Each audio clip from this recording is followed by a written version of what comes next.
Napoleon एक पढ़ा लिखा नेता, ऐसा वैसा नेता नहीं, एक पढ़ा लिखा नेता 60,000 के फौज का मालिक। वो चलता तो 60,000 फौज उनके पीछे चलती, वो बोलता तो 60,000 लोग खामोश हो जाते, वो उठने कहता तो 60,000 लोग खड़े हो जाते।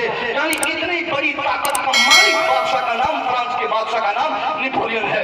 नेपोलियन सोचता है किसी फैसले को करने से पहले इस्लाम पढ़ लिया जाए, इस्लाम समझ लिया जाए, इस्लाम को झांक लिया जाए। चुनांचे उसने इस्लाम पढ़ना शुरू किया, इस्लाम के मुताबिक इस्लाम के ऊपर लिखी गई किताबें वो मंगाया, कुरान अजीम को भी पढ़ा, कुरान पाक के इंग्लिश अनुवाद के चंद नुस्खे अपने मुताले के मेज पे रख के दुनिया फ्रांस का बड़ा नेता नेपोलियन जब इस्लाम का स्टडी शुरू किया, इस्लाम को पढ़ना शुरू किया, पैगंबर इस्लाम की बायोग्राफी को पढ़ा, कुरान पाक के पैगामात को पढ़ा, उसके बाद अपने 4 या 5 साला दुश्मनी के कीड़े जो उनके दिमाग में रेंग रहे थे, उन सारे कीड़ों को अपने दिमाग से निकालकर पांव के नीचे रोंदते हुए कलम उठाता है, अपने मुताले के मेज पर रखी डायरी पे लिखना शुरू किया।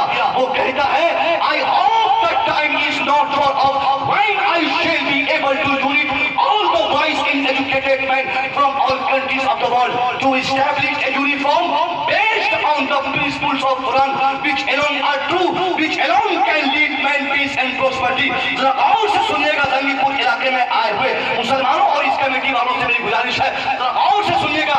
रात की आपके आखिरी पहली भले मुसव्विर को आपने मौका दिया है, मैंने अपना फौरन इरादा चेंज किया, मुझे कुछ और मौजू पे गुफ्तगू करनी थी, मगर देखा कि हजरत है नहीं, 10 साल बंदी के बच्चा, कुछ इस्लाही बातें हो जाए। जिस कुरान को आज तक हम पढ़े नहीं, सिर्फ सच में खाने के लिए हमने इस्तेमाल किया है, जिस कुरान अज़ीम को सिर्फ हमने तरावी में हाफिज जी के जरिए हम सुनते हैं और वहीं तक का काम हमने कुरान को समझा है। हमने ये समझा है कि कुरान खाने के लिए है, तरावी के लिए है, कसमें खाने के लिए है, उसको पढ़ के आदमी हाफिज कुरान बनता है। ये हमारी सोच है, मगर वो आदमी से पूछो जो कुरान कभी मिटाना चाहता था, मगर उस कुरान को जब पढ़ता है, पढ़ा अपनी सारी दुश्मनी को पाँव के नीचे रोल कर क्या कहता है, I hope the time is not far when I shall be able to unite. वो कहता है मेरी आशा ये है, मेरी तमन्ना ये है, मेरी उम्मीद ये है, I hope the time is, बहुत जल्द ऐसा भी टाइम आने वाला है।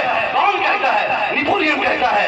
यहाँ हिंदुस्तान का एक नेता उत्तर प्रदेश का बेगरपाल वाला नेता कहता है 5 साल और दिया जाए इनको भगा दिया जाएगा, कोई बोलता 10 साल दिया जाए इनको खेत दिया जाएगा, कोई कहता है 2030 से पहले यहाँ पे एक भी कलमा पढ़ने वाला नजर नहीं आएगा।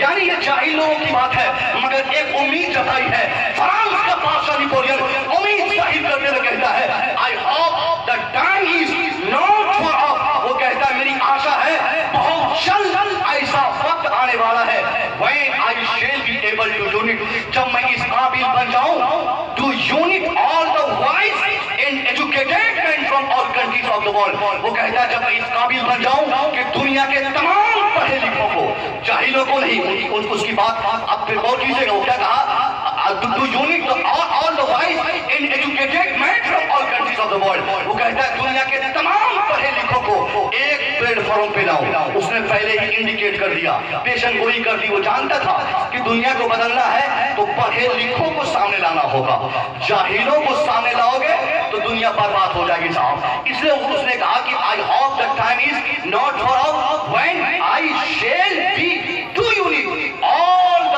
Wise and educated man from all countries of the world. उसने कहा दुनिया के तमाम ममालिक से सेलेक्टेड पढ़े लिखे लोगों को लेकर मैं एक छत के नीचे बैठ जाऊं। क्यों बैठूं? वो कहता है टू इस्टैब्लिश ए यूनिफॉर्म। कहता है कि मैं पूरी दुनिया को संभालने के लिए एक कानून बनाना चाहता हूं। सुभान अल्लाह, सुभान अल्लाह, सुभान अल्लाह। आपकी बीवी तो मेरी नजर से अगर देखा जाए तो अच्छी है, मगर हमारा वाला उसका कोई ठिकाना नहीं है। हमारा ताल्लुक बिहार से है, ससुराल उत्तर प्रदेश में है इत्तेफाक से, तो हमारे ससुराल वालों का भी कोई ठिकाना नहीं है, हमारे वालों का भी ठिकाना नहीं है। दीदी का तो ठीक ठाक चल रहा है, मगर आज पूरे हिंदुस्तान में एक कानून की बात चल रही है। सुने कि नहीं आप लोग? यानी लोगوں کو ماننا ہے کہ پورے دنیا میں ایک نظام، پورے ہندوستان میں ہندو مسلم سکھ عیسائی بچہ بوڑھا مرد عورت جوان بچے سب کے لیے ایک جیسا قانون ہو، ایک جیسا شادی کرے، ایک جیسا طلاق دے، ایسا قانون